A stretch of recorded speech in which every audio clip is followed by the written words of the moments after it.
when we are not doing a face-to-face meeting, please remember what is it to be in a face-to-face meeting. So when we are doing face-to-face meetings, we share a physical space. We are in the same room. We see people. We smell people. We sense their presence. We notice body language. That is so important to be aware of that human beings have communication perception of 70 to 80% of all our communication is nonverbal. So whatever we say only makes an impact in your brain of 20 to 30%. The rest of the communication you perceive is coming in through nonverbal cues. And of course, that is something we have to overcome in a virtual environment. And how can we do that? So we have to be, when we want to overcome those challenges and the gap of 70 to 80% of the communication, then we need to be very intentional about our meetings. We need to spend more time on preparing our meetings, and we need to also spend time in our meetings to recreate a kind of human experience of proximity and understanding. So how can we do this? We separated our things here in two major areas. One is more about formalities of the medium, and the other part is more on the human side of the medium. So when we talk about formalities in a meeting and how to set it up, it's quite important to have an agenda set out with timeline and share it up front. It's also very helpful if you have a facilitator in the meeting that runs the meeting, keeps the time, and announces already in the agenda.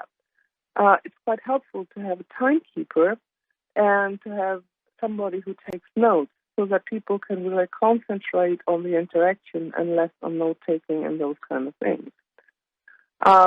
Of course, when you're not speaking, you should mute yourself so that there is no background noise in the end.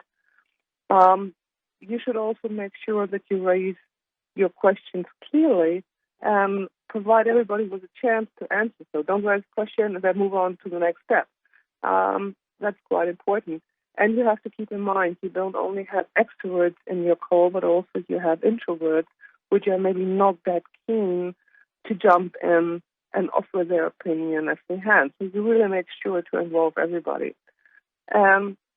You also have to plan additional time so that everybody really can raise questions and participate in the meeting.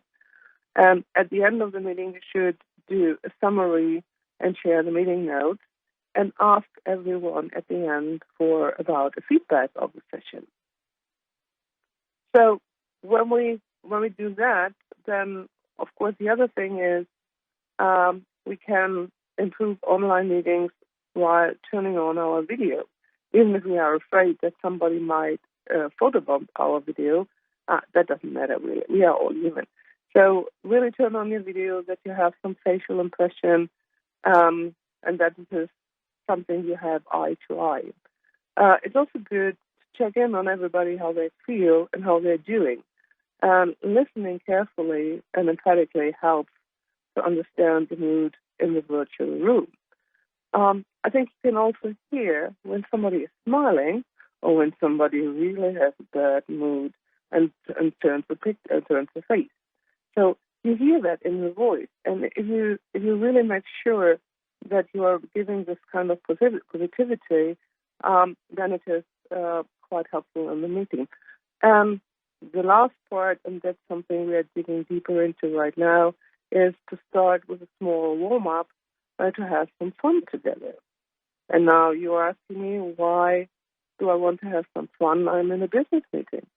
Well, the advantages of smiling, laughing, and having some fun is pretty obvious.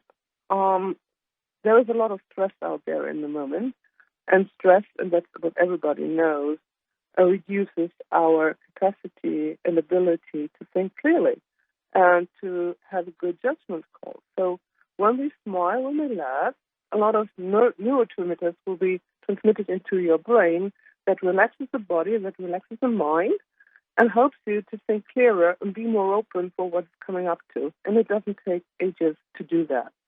So this is a feeling well exercise. It's a stress reduction activity.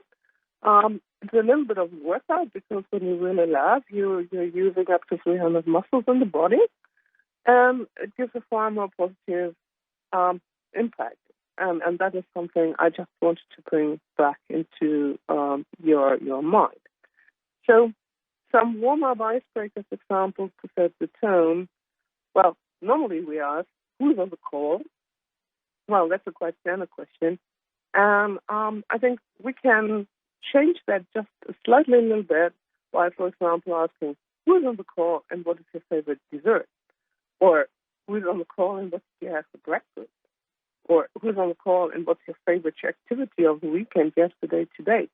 In this situation, you ask people to contribute, you have their input, and you have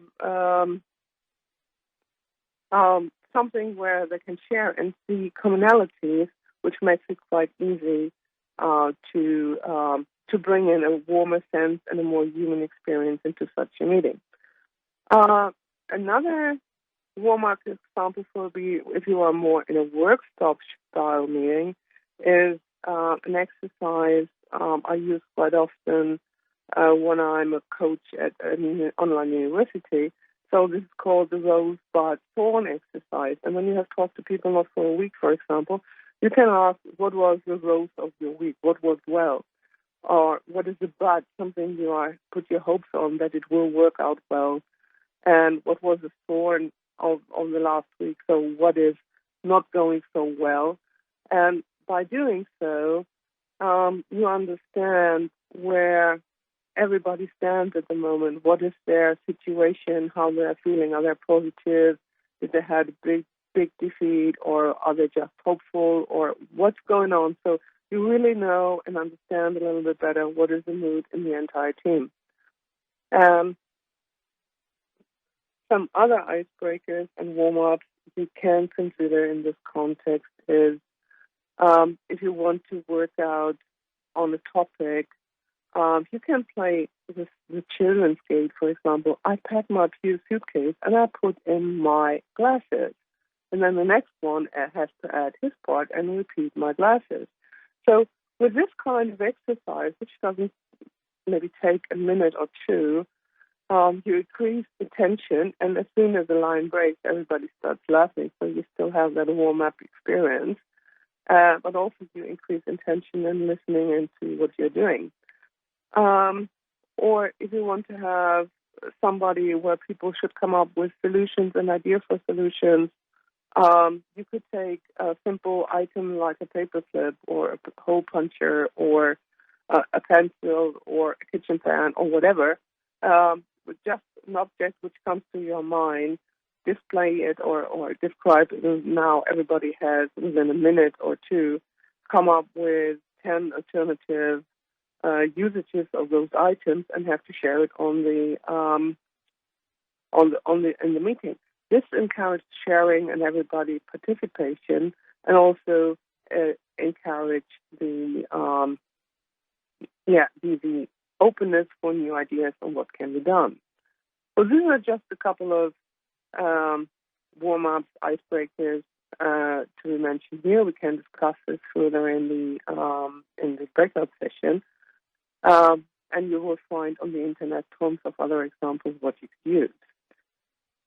But also, what do you want to know more, and what do you want to do more? So, how do you want to get started on that, or what do you want to expand for your practice and for your business? Or do you want to invent or reinvent your business here? CGI, of course, is here to offer you trainings, which are 2 to 5 days trainings, depending on your needs, and really making an experience session. So it's not a theoretical training. It's really human-centered design training where you work on real-time challenges that you have in your company. Or if you already got started and have a couple of people working in the design area, then we can come in and coach you and to expand that practice and help you grow it in your company and expand it to other things. And if you really want to change your whole implementation of the way you do business and customer centricity in your company, CGI is there to help you and change your culture and help you reinvent your business. So, yeah, thank you very much